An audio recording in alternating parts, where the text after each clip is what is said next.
Hello and welcome to the channel, YouTube world. Today is my first impression using a dynamic microphone over a condenser microphone. I was using a blue Snowball, so I call it a blue ball. It's the big white or black ball, depending on which version you got from the company Blue. I used that for every single video on my channel except for like the last one or two. And I'm going to show you right now what that sounds like in comparison to the voice you're hearing now. Everything is the same setting, the same decibels, the same treble, like the EQ is 100% the same. Here's the difference hands on. A little late to the party, but better late than never. Link down in the description if you want to read this at your own leisure. 1.14. Thank you for So if you pay close attention, you can hear a bit of a background noise there. That's actually the fan in the bathroom that I have going on. And I also have a fan behind me blowing, which I actually didn't even have in that other video. So you just basically saw real quick the difference. That's it. So this is the Shure 55SH Series 2, aka James Hetfield microphone. I'm going to have a link down in the description of both microphones just to make sure that you're not confused as to which microphone I was talking about. And that's essentially it. This video doesn't need to be that long. It's to share with you what it is about this microphone that impresses me over the other one, apart from what I'm hoping is going to be obvious, the sound quality, is the fact that because this is a dynamic microphone and not a condenser, this is less sensitive. It's not picking up the fan in the bathroom. It's not picking up my fan blowing 100 miles an hour behind me, which is why my hair's gone off the top of my head. That is what's amazing about this. Most people, I think, that do podcasting, that do YouTube, I don't know all the intricate details and all the fancy stuff, but I think they're using condenser microphones. I could be wrong, but from some of the big wigs that I've looked up, they're using a condenser mic. Those are more sensitive. They can pick up more sound. I personally don't understand, for the specific environment that they are in, why they would want that, because it'll pick up all types of weird sounds. There was even a point where, watch my mouth. I don't know how loud that will be in the microphone, but if I used to do that, where you swallow your saliva, you could hear the swooshing in my mouth really bad on the condenser mic. You just saw right now, or heard right now, or hopefully didn't hear too much of that going on, even when like your mouth is a bit wet and your tongue is swishing around. I also used to have my microphone just a little wee bit further away. I actually just tapped my microphone stand. I don't know if you can hear that. Whatever you're hearing, there's no shock mount or anything, okay? If I did that on my condenser mic, dang, dang, like it was, don't ask me what that sound effect was. It was really loud and annoying. I also needed a big, massive pop filter. And the pop filter was like this one. Helps if I do this. It was about this far away from the mic. So the fact that the microphone is here and not like there's not, I just hit it again. I'm talking this close to the microphone, 2 inches away. And that's what she said. So this to me is amazing. I have a nice piece of chrome. It looks like the front grille of a 57 Cadillac and not some like big white baseball. It almost looked like I was going bowling. And then I had like a flying saucer on top of it. This has the built-in pop filter inside of it, and you can hear me saying Peter Piper or Peter Piper picked a pepper. Those explosive sounds, you're hearing it right now, and I'm super close. Now, is it perfect? Could I benefit from a pop filter on this? I'm not saying that I couldn't, but I'm sharing with you hands-on what it's like when I'm almost like making out with it, that this sounds actually pretty decent. At least it does to me and the few other people that heard my rambling on about my 1 year, being monetized on YouTube. where I was focusing more on celebrating and, talking about the new gear that I got. Whereas for this specific video, I wanted to share with you just a little bit of what I had before so you kind of had something to compare it to. And it's an accurate representation again because my sliders for my EQ, which I just have like a little bit of stuff going on there, I didn't touch the settings. I double checked to make sure. So this is like literally like an unplug the USB one and then plug this one in, and that's it. In terms of it being XLR versus USB, that doesn't really matter. I think it's just the fact that I went from approximately a $30 or $40 American microphone to approximately 180, 190-ish US.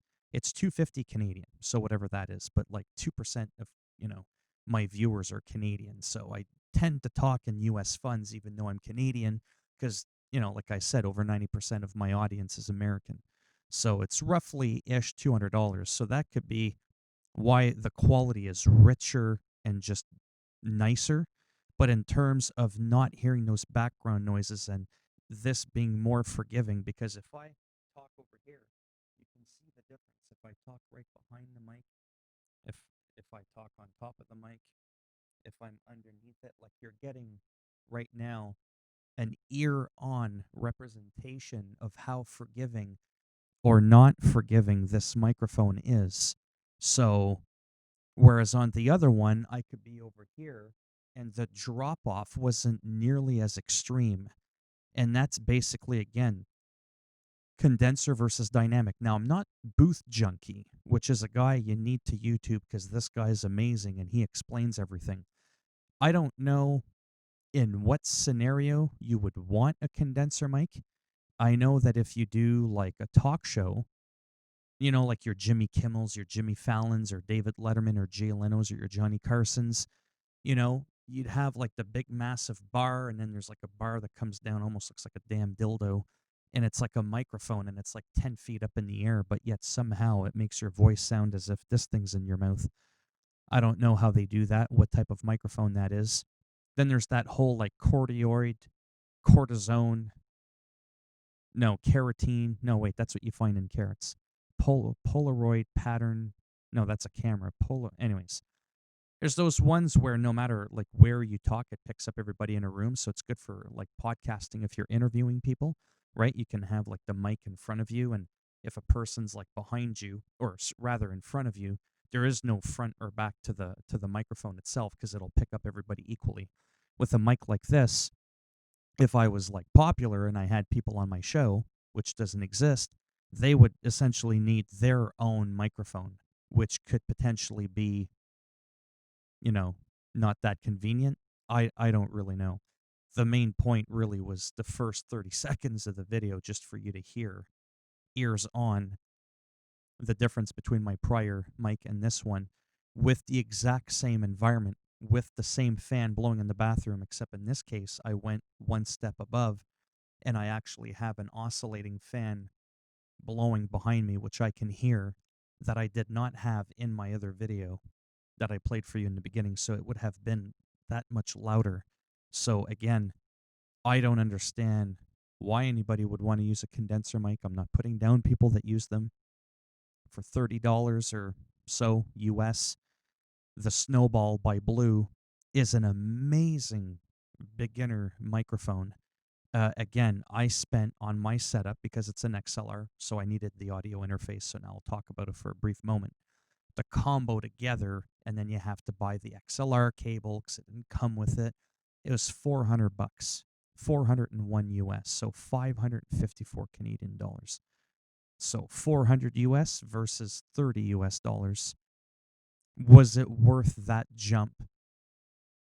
Like, am I getting that much extra for the money? Is it a good bang for the buck, in my opinion? Maybe it's because I'm cheap and I'm poor. I don't personally think that it is because I find the price point so astronomically. I still can't get over the fact that how much money I spent on this. $400 US. That's a lot of money.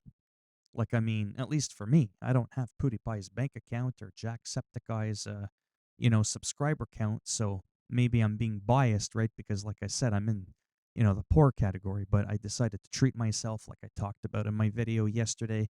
I've been monetized for a year now, and I thought it was time for me to do a nice investment into my channel to take it up to the next level so that when people hear me moving forward, I'm hoping that the audio fidelity is nicer. Like my mouth right now is swishing around with my tongue.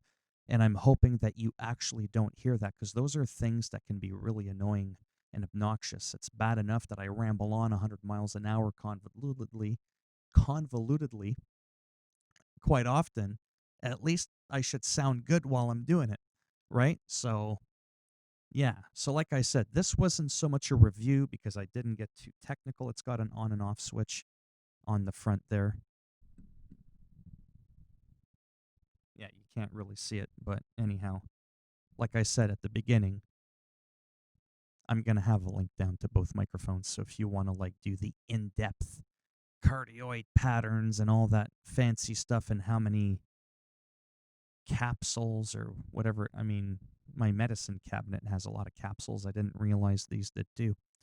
You can get all the fancy stuff. It's probably better that you read them yourself. For the 100th time, this was just so you can hear like, oh, yeah, okay. Oh, yeah, that is quite different. And then you can sort of judge for yourself because the Snowball, again, I don't know too much about it. I bought it like quite a few years ago. It seems to be the most popular cheap microphone. But again, I still think it's absolutely amazing. The only thing I didn't like about it was how sensitive it was. So I think I've done enough rambling. How did I manage to ramble on for 12 minutes about something I was hoping to take 2 minutes? I don't know. Unfortunately, this is a part of my personality. I got a big mouth. Maybe it's the French in me. Je le sais vraiment pas. But that's probably the best logical explanation as to why I just drag on forever. So I'm going to end it there.